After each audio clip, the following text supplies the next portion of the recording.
చదువు కాగానే మంచి ఉద్యోగంలో స్థిరపడాలని, నలుగురికి ఉపాధి కల్పించే వ్యాపారవేత్తలుగా మారాలని నేటి యువత లక్ష్యంగా పెట్టుకుంటుంది. అందరిలాగే ఈ కలలే కన్నాడు హైదరాబాద్కు చెందిన ఓ కుర్రాడు. అయితే తన గమ్యం ఉద్యోగంలో స్థిరపడడం కాదని గుర్తించేందుకు ఎంతో సమయం పట్టలేదు. విదేశాల నుంచి దిగుమతి చేసుకునే 3D ప్రింటర్లను దేశీయంగా తయారు చేయడమే లక్ష్యంగా పెట్టుకున్నాడు. అంకుర సంస్థను ప్రారంభించి పర్యావరణ హిత 3D ప్రింటర్లు తయారు చేస్తున్నాడు.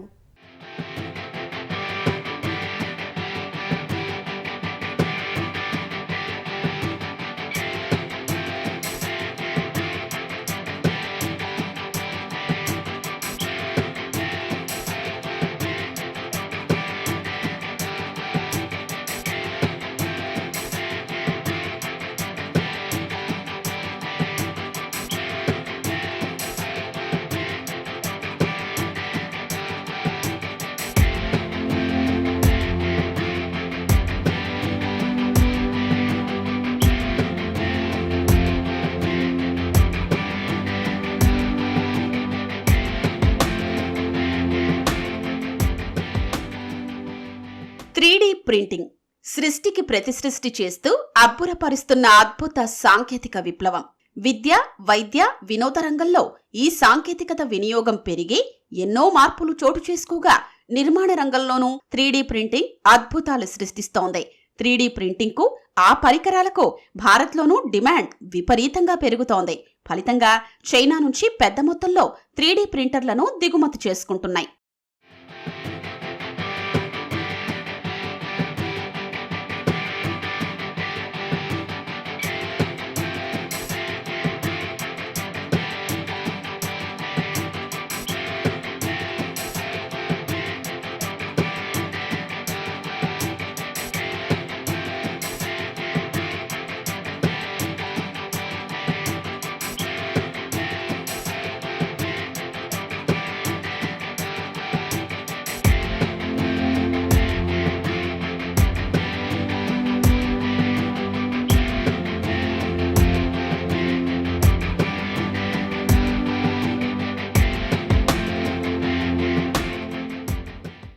ప్రింటర్ల రంగం అభివృద్ధి చెందుతున్న విషయం గ్రహించిన ఉక్కుటూరి రాజ్ కుమార్ చదువు పూర్తయ్యాక 3D ప్రింటర్లు తయారు చేయాలని లక్ష్యంగా పెట్టుకున్నాడు.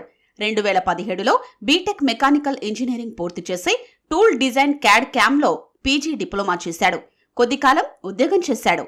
3 ఏళ్ల పాటు 3D ప్రింటర్ల తయారీలో అనుభవం పొంది 2020లో POD 3D పేరుతో అంకుర సంస్థ స్థాపించాడు. 3D ప్రింటింగ్ ఫస్ట్ నేను నార్మల్ 3D ప్రింటింగ్ చూసినప్పుడు అనుకున్నా ఏంటిది, ఎలా తయారవుతుంది, ఎవ్రీథింగ్ అని. సో ఎప్పుడైతే దానిలో డెప్త్కి వెళ్ళానో, బేసిక్ చెప్పాలంటే మా బ్యాక్గ్రౌండ్ మొత్తం టూలింగ్లో ఉండేది. Tooling means using lathe machine, CNC machine. అక్కడ ఒక పెద్ద బ్లాక్ తీసుకుంటాం, ఐరన్ బ్లాక్ని కటర్స్, డిఫరెంట్ కటర్స్ వాడి మనం అవసరం మెటీరియల్ అంతా తీసేసి మనం పార్ట్ తయారు చేస్తాం. అది ఇంతవరకు నాకు తెలిసినవి. ఎప్పుడైతే 3D ప్రింటర్ చేశానో ఇది కంప్లీట్లీ ఇది నా వే కాదు, ఇది నా ఫీల్డ్ కాదు. ఈ 3D ప్రింటింగ్ అనేది కొంచెం అప్పుడే నాకు అర్థమైంది ఇది కరెక్ట్ ఫీల్డ్ నేను వెళ్ళాల్సింది. ఎందుకంటే ఇక్కడ పార్ట్ ఏవైతే దీనికి అప్లికేషన్స్ కూడా చాలా ఉండే. మనకి లైక్ దీన్ని మెడికల్లో వాడచ్చు, ఆటో స్పేస్లో వాడచ్చు, టూలింగ్లో వాడచ్చు, ఇంకా ఫ్యాషన్ ఇండస్ట్రీలో వాడచ్చు, ఫుడ్ ఇండస్ట్రీ, ఆల్మోస్ట్ ప్రతి దానిలో దీన్ని అప్లికేషన్ తీసుకురావచ్చు. ఈవెన్ జ్యువెలరీ ఇండస్ట్రీలో కూడా దీన్ని వైడ్లీ యూజ్ చేస్తున్నారు. మెకానికల్ రంగంలో తండ్రికి 25 ఏళ్ల అనుభవం ఉండడంతో ఇంట్లోనే ఉంటూ 3D ప్రింటింగ్ పరికరాలపై ప్రయోగాలు చేసేవాడు రాజ్ కుమార్. కానీ ముడిసరుకు కోసం ఇబ్బందులు తప్పలేదు. నాణ్యత లేకపోయినా తక్కువ ధరకే లభిస్తుండడంతో చైనా ప్రింటర్ల వైపే కొనుగోలుదారులు మొగ్గు చూపుతున్నారు. ఈ పరిస్థితి మార్చి దేశంలోనూ 3D ప్రింటర్లో నాణ్యతగా అందించాలని రాజ్ భావించాడు. ఇంకా మేము చేసే ప్రింటర్స్ ఎలాంటివంటే అవి కంప్లీట్లీ ఇండస్ట్రియల్ ప్రింటర్స్. లైక్ చెప్పాను చూసారా, కొన్ని కంపెనీస్ ఇన్ ఇండియాలో ఎలాంటి చైనా ప్రొడక్ట్స్ తీసుకొచ్చి అమ్ముతున్నాయని. ఈ చైనా ప్రొడక్ట్స్ ఈవెన్ తక్కువ రేట్లో వస్తున్నాయని కొంటారు చాలామంది. వాటికి సర్వీస్ ఉండదు, సర్వీస్ ప్రొవైడ్ చేయవు చైనీస్ కంపెనీస్. వాళ్ళు ఆన్ దేర్ ఓన్ కంప్లీట్లీ. దానివల్ల స్క్రాప్ ఎక్కువ క్రియేట్ అవుతుంది ఇండియాలో మీన్స్ ఎవ్రీవేర్. దానివల్ల ఎంత ప్లాస్టిక్ ప్రొడ్యూస్ అవుతుంది, ఎంత ఎన్విరాన్మెంటల్ పొల్యూషన్ అవుతుంది, అది మనం పట్టించుకోవట్లే. చీప్ ప్రొడక్ట్స్ మన వాళ్ళు కొన్నారనుకోండి, దానివల్ల ఎన్విరాన్మెంటల్లీ కూడా చాలా హజార్డస్ అది simply waste of investment, waste of capital. Whereas మా ప్రింటర్స్, మేము ఇచ్చే ప్రింటర్స్ ఎలా ఉంటాయంటే మేము సర్వీస్ ప్రొవైడ్ చేస్తాం. ఒకవేళ బ్రేక్ డౌన్ అయినా ఇమీడియట్లీ వచ్చి మేము దాన్ని ఫిక్స్ చేస్తాం.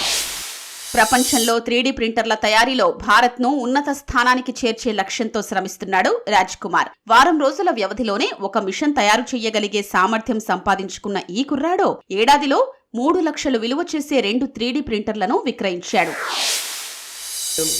ఎందుకు గవర్నమెంట్స్ ఇన్వెస్ట్ చేయాలి? ఒకవేళ ప్రాఫిటబుల్ కాకపోయినా ఎందుకు గవర్నమెంట్ 3D ప్రింటింగ్ మీద ఇన్వెస్ట్ చేయాలంటే, ఒకవేళ వాళ్ళు ఇన్వెస్ట్ చేశారంటే మనం టెక్నాలజీ మీద బిల్డ్ అయి ఉంటాం. టెక్నాలజీ ఇప్పుడు ఫ్యూచర్లో ఏదైనా సరే మనం ఈజీగా మనమే తయారు చేసుకోగలుగుతాం. రీసెంట్గా కరోనా క్రైసిస్లో ఏమైందో మనకు తెలుసు. ఎంతోమంది ఎన్నో పార్ట్స్ మనకి రాకపోవడం వల్ల ఫర్ ఎగ్జాంపుల్ వెంటిలేటర్స్ అన్ని షార్టేజ్ వచ్చాయి. ఒకవేళ మనకి టెక్నాలజీ ఉందంటే మనమే ప్రొడ్యూస్ చేసుకుంటాం instead of depending on someone else. So అది మనం బిల్డ్ చేసుకోవాలి. ఇప్పుడు ఇండియాలో సరే కొంచెం గవర్నమెంట్స్ కొన్ని ఫండింగ్ ఇవ్వడం కానీ ఇలాంటి గ్రాంట్స్ ఇవ్వడం వల్ల మనం ఇన్ఫ్రాస్ట్రక్చర్ డెవలప్ చేస్తాం. ఆ ఇన్ఫ్రాస్ట్రక్చర్ తోటి ఎలాంటి స్పేర్ కాంపోనెంట్స్ ఏవైతే మనం 3D ప్రింటర్స్లో వాడుతున్నారో వాటిని ప్రొడ్యూస్ చేస్తాం కొంచెం బల్క్ క్వాంటిటీలో.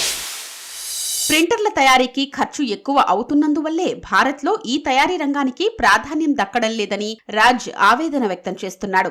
కేంద్ర రాష్ట్ర ప్రభుత్వాలు చొరవ చూపితే చైనాను మించి తక్కువ ధరకే ఈ ప్రింటర్లు తయారు చేసుకోగలమని చెబుతున్నాడు.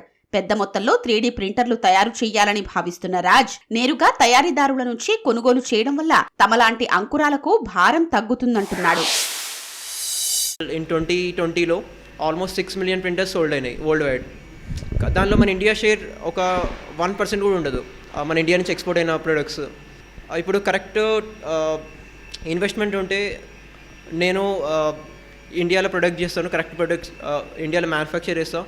At the same time world wide కూడా నేను సప్లై చేయగలుగుతాను.